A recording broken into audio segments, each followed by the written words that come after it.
Pendengar dan penggemar. Bagi Anda yang suka atau fanatik musik jazz, jangan sekali-kali menonton konser punk atau underground, karena itu akan mengacaukan perasaan Anda secara tiba-tiba. Musik punya grammarnya sendiri-sendiri. Artinya, hubungan antara jenis musik dan masyarakat pendukungnya seperti halnya tali pemersatu yang menghubungkan rasa manusia dalam kondisi atau suasana tertentu sesuai kadar denyut psikologinya yang tentu saja dimediasi oleh bunyi, dan itu unik satu dengan yang lainnya. Gampangnya seperti selera orang yang akan makan, yang maniak pedas tak bahkan bahagia dengan makanan manis. Meskipun musik punya grammarnya sendiri-sendiri, tetapi selera bukan suatu yang abadi.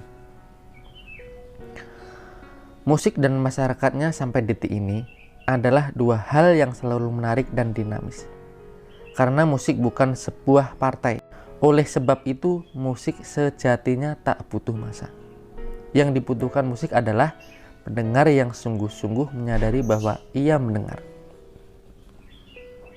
Musik memiliki dimensi sakralitas. Musik adalah sebagai esensinya, sementara pembuatnya menjadi sekunder.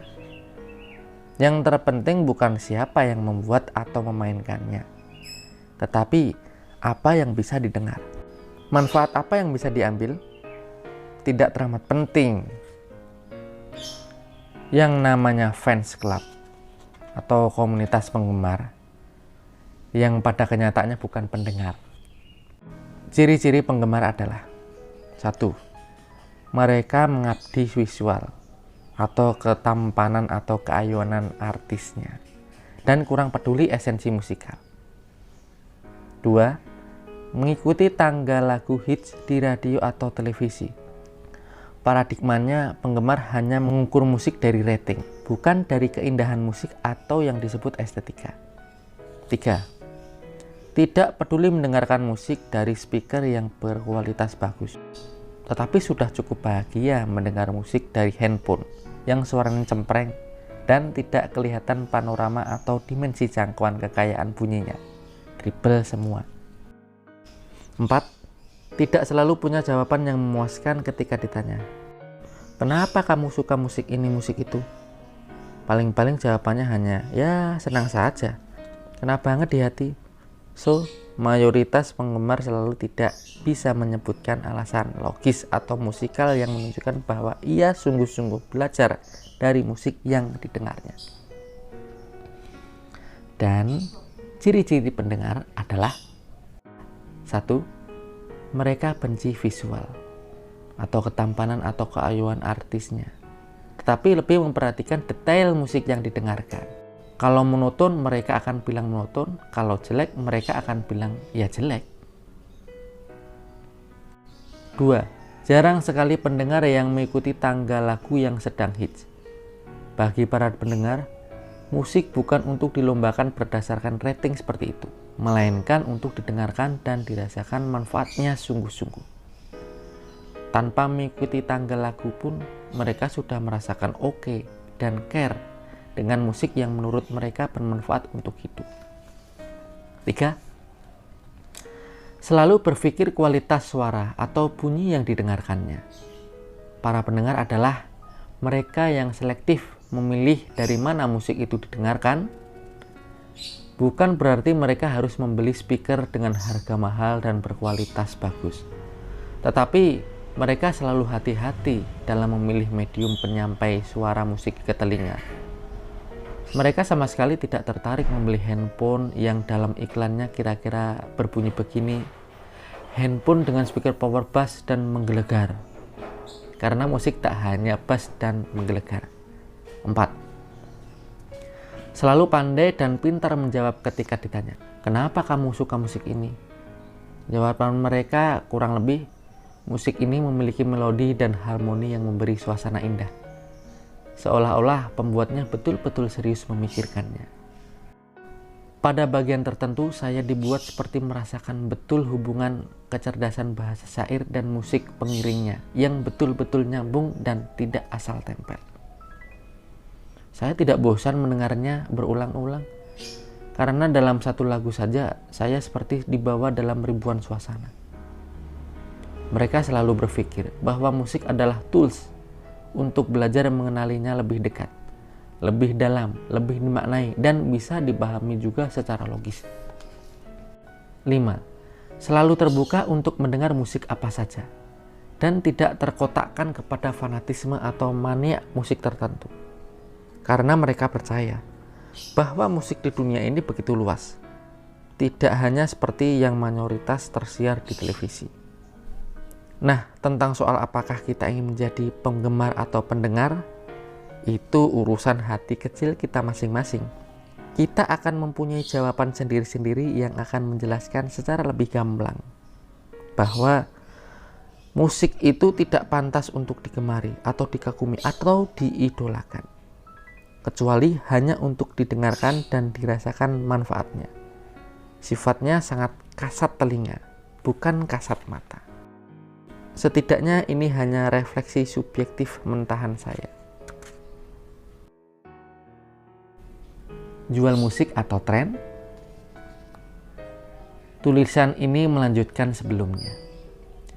Sudah jelas pada hakikatnya, musik adalah bukan fashion atau ketampanan kecantikan yang dikonstruksi dan dimediasikan lewat televisi atau tontonan.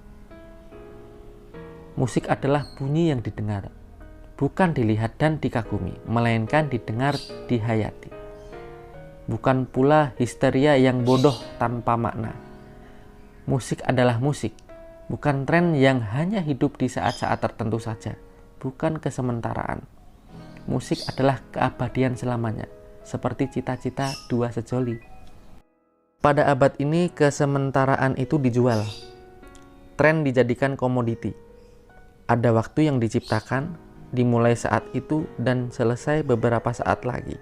Bergantian yang lain. Mengulang-ulang, begitu seterusnya. Tren diciptakan, dibentuk oleh industri musik dan media massa.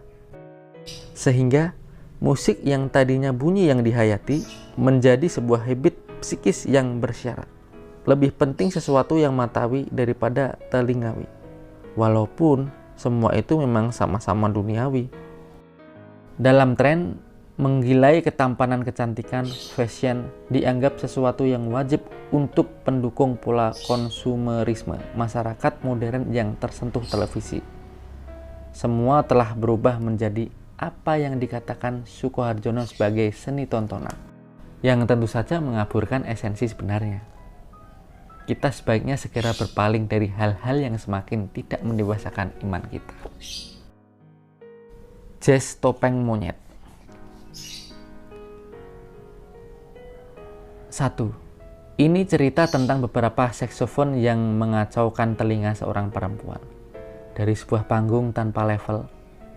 Aku tak suka saksofon itu, keluhnya. Pada mulanya, aku tak begitu peduli dengan keluhan itu. Tapi rasanya perlu juga untuk bertanya alasannya. Apa yang menyebabkan kamu tak suka? Aku nggak tahu. Pokoknya, aku nggak suka. Kompleks dan nggak jelas. Malam itu kepalanya yang kecil hampir saja meledos. Ternyata ia tak tahan mendengar timbre atau warna suara improvisasi para saksofonis yang ditumpukkan begitu saja. Ternyata ia tak suka mendengar timbre atau warna suara improvisasi para saksofonis yang ditumpukkan begitu saja itu. Dan andai saja mungkin, solusi untuk mengatasi masalah ini adalah aku akan kubuatkan saksofon khusus untuk dinikmati perempuan itu, seri limited edition.